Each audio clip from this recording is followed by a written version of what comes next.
똑같이 밸류업 장세에 투자했는데 왜 내 계좌만 파란불일까요? 어떤 종목은 역대 최고가를 경신하며 축포를 터뜨리고 있는데 왜 어떤 종목은 밸류업이란 말이 무색하게 제자리 걸음만 하는 걸까요?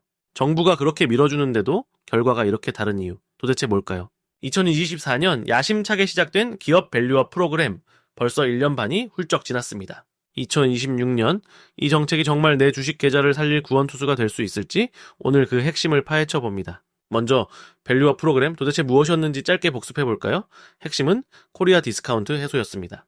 한국 기업들이 돈을 잘 버는 것에 비해 유독 주가가 싸게 거래되는 현상, 이게 바로 코리아 디스카운트죠. 정부는 이 문제를 해결하기 위해 기업들이 스스로 가치를 높이도록 유도하는 정책을 꺼내 들었습니다. 주주들에게 배당도 더 많이 하고 자사주도 사서 소각하고 미래 성장 계획도 투명하게 공개하라는 겁니다. 그렇게 1년 반이 지난 지금 성적표는 어떨까요? 일단 겉으로 보이는 숫자는 꽤 훌륭합니다. 2025년 말 기준 코리아 밸류업 지수는 무려 89.4%나 폭등했습니다. 같은 기간 코스피 지수 상승률이 75.6%였으니 시장 평균을 13%포인트 이상 앞지른 거죠. 실제로 기업들의 주주 환원 규모는 역대 최대치를 갈아치웠습니다. 2025년 한 해에만 자사주 매입에 20조 1천억 원, 자사주 소각에는 21조 4천억 원이 쓰였습니다. 모두 사상 최대 규모입니다. 현금 배당 규모 역시 50조 9천억 원으로 전년 대비 11% 넘게 증가했죠. 이런 변화에 외국인 투자자들도 반응했습니다. 연평균 거래대금 비중이 1년 새 2배 이상 급증하며 바이 코리아를 외쳤죠. 대표적인 사례가 바로 금융주와 자동차주입니다. 특히 KB금융 같은 금융지주사들은 적극적인 주주 환원 정책을 발표하며 주가가 크게 올랐습니다. 현대자동차그룹 역시 2027년까지 4조 원 규모의 자사주를 매입하고 배당을 늘리는 등 중장기 밸류업 계획을 발표하며 시장의 환호를 받았죠. 이런 숫자만 보면 정말 한국 증시의 고질병이 드디어 해결되는 것 같습니다. 하지만 현실은 그렇게 간단하지 않습니다. 가장 큰 문제는 그들만의 리그라는 비판입니다. 양극화가 심각하다는 거죠. 2025년 말까지 밸류업 계획을 공시한 기업은 총 174개사, 전체 상장사가 2,600개가 넘는 걸 감안하면 7%도 차이되지 않는 숫자입니다. 물론 이 기업들이 차지하는 시가총액 비중은 전체 시장의 44.5%에 달합니다. 코스피만 보면 절반이 넘죠. 결국 삼성전자, 현대차, 그리고 주요 금융지주 같은 대기업들이 주도하는 판이라는 겁니다. 내가 투자한 대다수의 중소형주는 밸류업의 온기를 전혀 느끼지 못하고 있을 가능성이 크다는 뜻입니다. 두 번째 문제는 자율성이라는 태생적 한계입니다. 이 프로그램은 강제가 아니라 권고사항일 뿐입니다. 주주 환원에 인색하고 지배주주의 이익을 우선시하던 기업들이 과연 자율적으로 바뀔까요?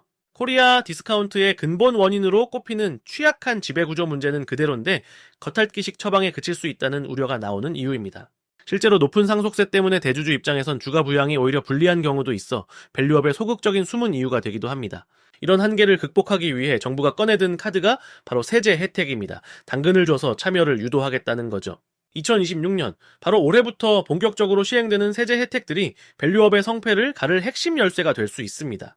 먼저 기업 입장입니다. 주주 환원 금액을 늘린 기업은 법인세를 깎아줍니다. 자사주를 소각하거나 배당을 늘린 금액 중 직전 3년 평균보다 5% 넘게 증가한 초과분에 대해 5%의 세액공제를 해주는 방식입니다. 물론 3년간 한시적으로 시행되고 지배주주 몫은 제외되는 등 조건이 붙어있지만 기업에겐 분명한 유인책이 될 수 있습니다. 더 중요한 건 우리 같은 개인 투자자에게 돌아오는 혜택입니다. 바로 배당소득 분리과세죠. 원래 배당이나 이자 같은 금융소득이 연 2천만 원을 넘으면 다른 소득과 합산해서 높은 세율의 종합소득세를 내야 하잖아요. 하지만 밸류업 우수기업의 배당금에 대해서는 이 종합소득세에 합산하지 않고 따로 떼어내 낮은 세율로 과세하겠다는 겁니다. 예를 들어 금융소득이 2천만 원 이하인 투자자는 기존 14%에서 9%로 세율이 낮아지고 2천만 원을 넘는 고액자산가도 25%의 분리과세를 선택할 수 있게 됩니다. 이건 배당주 투자의 매력을 아주 크게 높이는 조치입니다.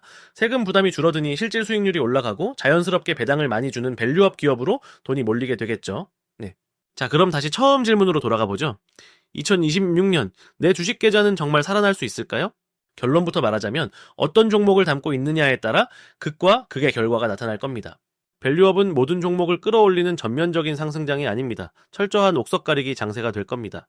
정부 정책의 혜택을 받고 시장에 돈이 쏠리는 진짜 밸류업 기업과 그렇지 않은 기업의 격차는 지금보다 훨씬 더 벌어질 가능성이 높습니다.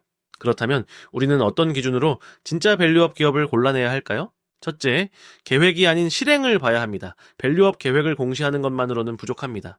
지난 1년간 실제로 자사주를 얼마나 소각했는지, 배당을 얼마나 늘렸는지 구체적인 숫자를 확인해야 합니다. 말로만 주주가치 제고를 외치는 기업은 과감히 걸러내야 합니다. 둘째, 지속성과 예측 가능성입니다. 일회성 이벤트가 아니라 중장기적인 주주 환원 정책을 가진 기업을 찾아야 합니다. SK그룹처럼 주당 최소 배당금을 약속하거나 현대차처럼 향후 3년간의 자사주 매입 계획을 미리 발표하는 기업이 좋은 예입니다. 이런 기업들은 제 투자자들이 미래 현금 흐름을 예측하고 안심하고 장기 투자할 수 있게 만들어주죠. 셋째, 소통 의지입니다. 기업이 얼마나 적극적으로 투자자들과 소통하고 정보를 투명하게 공개하는지 봐야 합니다. 정기적으로 IR을 개최하고 기업 가치 제고 계획의 이행 현황을 꾸준히 공시하는 기업은 그만큼 주주를 존중하고 있다는 증거입니다. 정리하자면 2026년 밸류업 장세는 정부가 깔아준 판 위에서 진짜 선수들만 살아남는 무대가 될 겁니다. 단순히 저 PBR이라고 밸류업 테마주라고 묻지마 투자를 했다가는 오히려 소외될 수 있는 시장입니다. 오늘 말씀드린 실행, 지속성, 소통 이 세 가지 기준을 가지고 내가 투자한 기업 그리고 앞으로 투자할 기업을 냉정하게 평가해 보시길 바랍니다. 그 과정에서 여러분의 계좌를 플러스로 바꿔줄 진짜 보석 같은 기업을 찾으실 수 있을 겁니다. 오늘 영상이 2026년 여러분의 성공적인 투자의 길잡이가 되었기를 바랍니다.